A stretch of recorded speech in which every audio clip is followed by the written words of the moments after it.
طبعا هذا اسمعوا يا سؤال جماعة، يهل. شاطر. هذا شاعر لذيذ، يكتب بشكل شهي وجذاب. أنا هذا انطباعي عنك، والله ما تخيب لي أملي فيك. هذا سؤال يا أهل الهوى جاوبوني. افتوا فتى قلبه في الحب هيمان، حبيتها بس أهلها يمنعوني، قالوا الهوى ممنوع في كل الأديان. هذا صحيح أو قصدهم يحرموني؟ أنا الوحيد أعيش ضامي وعطشان، والله ما اترك حبها لو جوني، بالفن قرار من مجلس الأمن وإعلان، والله منساها لو قطعوني أو يندقوا جسمي في سيل بركان.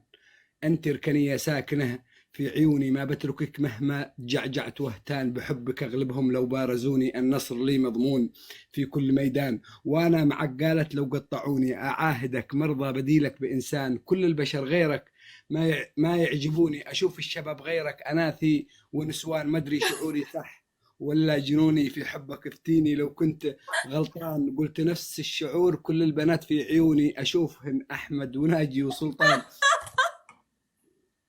نفس الشعور، كل البنات في عيوني أشوفهن أحمد وناجي وسلطان، القلب لك وحدك يا نور، يا نور عيوني، ينبض بحبك دم لا كل شريان، تحليل دمي حب لو يفحصوني بيطلع التحليل عاشق وهيمان. والله روشتين بضحكتك أصلا.